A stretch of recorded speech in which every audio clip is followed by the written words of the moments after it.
Hello everybody, welcome back to the channel. और आज हम क्या करने वाले हैं, तो भाई जैसे कि सब लोग ने ट्रेलर तो देख ही लिया होगा। तो भाई ट्रेलर देखा है, अब जिस एग्जाम की प्रिपरेशन हम करने जा रहे हैं थोड़ा सा उसको हम जान ले तो हमारे लिए भी अच्छा होगा। तो भाई देखो, आज की इस वीडियो में हम थोड़ा सा जेई मेंस और एडवांस के बारे में थोड़ा सा जो एग्जामिनेशन प्रोसेस होता है, एग्जामिनेशन क्या होता है, उसमें कैसे मतलब क्या चीज़ें होती है, स्कोप वगैरह वो सब आज हम देखने वाले हैं यहाँ पे। तो सबसे पहले देखो, जेई जो एग्जामिनेशन होता है वो हमारा दो टाइप्स का होता है। एक जेई मेन एग्जामिनेशन होता है, एक जेई एडवांस एग्जामिनेशन होता है, ठीक है। अब जेई मेंस आपको कितना बार देना होता है? जेई मेंस आपको 2 बार देना होता है, जेई एडवांस साल में 1 बार होता है, ठीक है। तो जैसे ही आप जेई मेंस क्वालिफाई करते हैं, अपनी परसेंटाइल कट ऑफ क्लियर करते हैं, तो उसमें आप जेई एडवांस के लिए एलिजिबल होते हैं। और एक बार आपने जेई एडवांस निकाला तो आप देन आईआईटी में एडमिशन ले सकते हैं, ठीक है। उसके बाद आप आईआईटी में एडमिशन ले सकते हैं। तो सेक्शन 1 हमारा रहने वाला है कि हम सबसे पहले जेई मेंस के बारे में जान लेते हैं। तो भाई जेई मेंस एक क्या है, सबसे पहले तो देखो एग्जाम का ओवरव्यू देखते हैं। तो जेई मेंस की अगर तुम बात करते हो ना, तो बेटा एक नेशनल लेवल एग्जामिनेशन है, ठीक है। मतलब एक नेशनल लेवल एग्जामिनेशन है, ऑल ओवर इंडिया ये एग्जामिनेशन कंडक्ट करवाया जाता है in every state every city, ठीक है। और जिसको लाखों बच्चे देते हैं, यानी अगर मैं इसी साल का तुम्हें डेटा बताऊं तो जेई मेंस में अप्रोक्सीमेटली 14.5 लाख रजिस्ट्रेशन हुए थे, जिसमें से 13 लाख बच्चा पेपर में बैठा ही बैठा था। तो और ये नंबर ईयर वाइज इंक्रीज भी होता रहता है, ठीक है। एंड दिस ईयर इसने बहुत एक तगड़ा इंक्रीज लिया है। दूसरी बात करते हैं एलिजिबिलिटी क्राइटेरिया। तो एलिजिबिलिटी क्राइटेरिया बेटा कुछ ऐसा होता है कि सबसे पहले तो देखो तुम इसमें देखो 11th 12th का तो सिलेबस आता ही आता है, ठीक है। तो इसमें होता क्या है, तो कि तुम्हें एक जो क्लास 12th है उसमें 75% ग्रेड तो चाहिए होता है, एडवांस का क्राइटेरिया होता है, ठीक है। मेंस तुम 12th के साथ साथ भी कर सकते हो, मेंस में ऐसा जनरली होता नहीं है, 12th अपेयरिंग भी बैठ सकते हैं।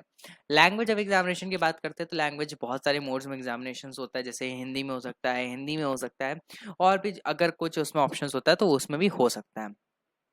पेपर पैटर्न एंड सिलेबस के जब हम बात करते हैं, तो क्वेश्चन पेपर स्ट्रक्चर की जब हम बात करते हैं, तो क्वेश्चन पेपर स्ट्रक्चर में बेसिकली क्या होता है कि मल्टीपल चॉइस क्वेश्चन होते हैं, ठीक है। मल्टीपल चॉइस क्वेश्चन होते हैं जिसमें फिजिक्स केमिस्ट्री एंड मैथमेटिक्स के सेक्शन क्या होते हैं, कवर किए जाते हैं।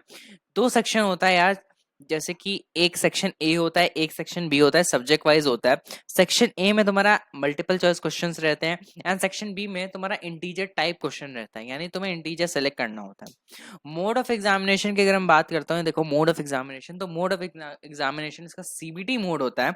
सीबीटी मतलब कंप्यूटर बेस्ड, यानी आप जाओगे सेंटर पे, वहां पे आपको कंप्यूटर की स्क्रीन मिलेगी, उसमें आपका डेटा होगा और आपको कंप्यूटर में ही बैठ के एग्जाम देना रहता है। एंड आपको एक रफ शीट प्रोवाइड कर दी जाएगी at the time of your examination, जिसमें भी आप जो भी अपना सॉल्विंग वगैरह है वो सब आप अपना वहां पे कर सकते हो। दूसरा, स्कोरिंग एंड रैंकिंग। अब यार इसमें देखो देखो होता क्या है, इसमें बेसिकली पूरी कट ऑफ बनती है, इसमें परसेंटाइल के बेसिस पे आपका रिजल्ट निकलता है। परसेंटाइल इन द सेंस कि भाई आ, आपने जो किया इससे आपका पेपर डिसाइड नहीं होता है, बल्कि जो आपका परसेंटाइल है वो आपके आसपास जितने बच्चे बैठे हैं, यानी आपकी शिफ्ट में जितने बच्चे बैठे हैं उससे डिसाइड होता है। तो थोड़ा सा ट्रिकी कॉन्सेप्ट है, बहुत फ्रस्ट्रेटेड भी है। इस साल का जैसे जे 2024 का जो रिजल्ट आया था जनवरी फर्स्ट टाइम का, बहुत ही ऊपर नीचे हो गया था, इसीलिए थोड़ा सा ये नेगेटिव रोल प्ले करता है हमारा जेई डबल एग्जामिनेशन में। इंपॉर्टेंस एंड स्कोप क्या रहती है, देखो इंजीनियरिंग कॉलेज में अगर आपको एडमिशन लेना है, अगर आपको आईआईटी क्रैक करना ही करना है, तो आपको जेई मेंस डेफिनेटली देना ही पड़ेगा। या फिर किसी भी अगर इंजीनियरिंग कॉलेज में आपको एडमिशन लेना है, तो भाई आपको जेई मेंस तो देना ही देना होता है। ये जॉइंट एंट्रेंस एग्जामिनेशंस का फुल फॉर्म अगर तुम बोलो, ठीक है। अब देखो इसकी लोग प्रिपरेशन कैसे करते हैं, प्रिपरेशन कैसे करते हैं, कुछ लोग सेल्फ स्टडी करते हैं, कुछ लोग डमी स्कूल करते हैं, कुछ लोग कोचिंग भी करना चाहते हैं, तो दैट्स अप टू यू। बाकी इसके बारे में हम नेक्स्ट वीडियो में बात करेंगे कि हमें कैसे करता है। कैरियर इंप्लीकेशंस पे करता है, क्योंकि अगर आपने जेई मेंस पे अच्छा स्कोर किया तो आपको अच्छा कॉलेज मिल जाएगा, वो आपका फ्यूचर स्कोप में बहुत हेल्प करेगा। एम्प्लॉयमेंट आपको अच्छी मिलेगी, आपका पैकेज अच्छा लगेगा, तो बेसिकली है मतलब इम्पोर्टेंस तो है बेटा इस एग्जामिनेशन की, ऐसे ही नहीं वो दे रहे हैं।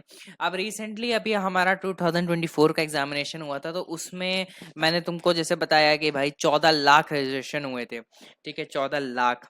और क्वालिफिकेशन फॉर जेई एडवांस क्या होती है कि भाई आपकी जो जेई मेंस की जो एक कट ऑफ निकल के आती है, आप जिस कैटेगरी से बिलोंग करते हैं, उस कट ऑफ से अगर आपने ज्यादा मार्क्स लाए हैं तो आप क्या होते हैं, JEE एडवांस के लिए क्वालिफाई कर दिए जाते हैं। ठीक है, JEE एडवांस के लिए क्वालिफाई कर दिए जाते हैं। एंड जो 2.5 लाख स्टूडेंट्स जो होते हैं, मतलब इतने, मान लो 14 लाख अगर बच्चा है तो उसमें सिर्फ 2.5 लाख ही बच्चा JEE एडवांस के लिए क्या होता है, क्वालिफाई होता है। अब यार देखो, हम थोड़ा सा JEE एडवांस के बारे में देख लेते हैं। JEE एडवांस का क्या सेक्शन है बेटा, देखो।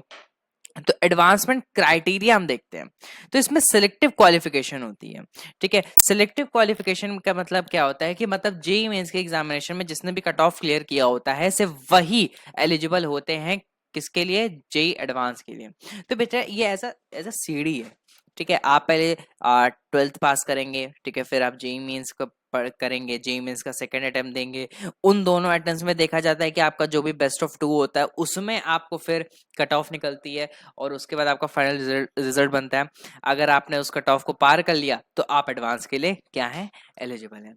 रिगरस असेसमेंट होता है, मतलब इसमें एडवांस, देखो नाम ही में आ रहा है एडवांस, तो इसमें बहुत high level thinking, high order thinking की अगर मैं बात करूं, इन डेप्थ कॉन्सेप्ट, मतलब उस कॉन्सेप्ट का कोर टच कर लिया जाता है, इतना उसमें डेप्थ कवर कर दी जाती है, इतना, और डेप्थ भी कवर कर दी जाती है, विड्थ भी कवर कर दी जाती है। मतलब ये बहुत ही, मतलब तुम समझ लो, अगर तुमने एडवांस में अच्छा कर लिया ना, तो यार तुम जिंदगी में कोई भी पेपर दे दो, तुम कोई भी मुश्किल मतलब हल कर लोगे उसको। कॉम्पिटिटिव नेचर होता है। कॉम्पिटिटिव नेचर का मतलब कि, मतलब कॉम्पिटेंसी देखो बहुत आ चुकी है। अब देखो 14 लाख बच्चे इसी साल अगर मैं बात करूँ, तो कंपटीशन तो देखो बेटा बहुत है, और एक एक सीट के लिए आदमी मरता है, तो देखो कंपटीशन तो है। ठीक है, अब एग्जामिनेशन का फॉर्मेट देखो क्या होता है। सबसे पहले कॉम्प्लेक्स प्रॉब्लम सॉल्विंग। तो कॉम्प्लेक्स प्रॉब्लम सॉल्विंग का क्या ये मतलब बताए, ये सुनो। तो कॉम्प्लेक्स प्रॉब्लम सॉल्विंग का ये होता है कि जो एडवांस में आपको जो प्रॉब्लम्स होती है वो मेन लेवल से बहुत एक हाई लेवल होती है। उसमें आपका कैलकुलेशन जो होता है लेंदी जा सकता है, मैथमेटिक्स ज्यादा आ सकती है, इन डेप्थ कॉन्सेप्ट आपके कवर करा जा सकते हैं। एक्सेप्शंस का भी एक्सेप्शंस आ सकता है। ठीक है, तो इसमें बहुत होता है, तो इसमें critical thinking and analytical skills चाहिए होती है। आईआईटी में अगर आपको एडमिशन लेना है, तो qualifying in JEE advanced is a prerequisite for admission to the prestigious Indian institutes of technology, IIT. तो अगर आपको आईआईटी में एडमिशन लेना है, तो आपको जेडब्ल्यू एडवांस में एक अच्छी रैंक लानी पड़ेगी। अभी मैं थोड़ा सा आपको लास्ट में जाके इसकी सच्चाई भी बताऊंगा। ठीक है, बाकी अभी सुनो।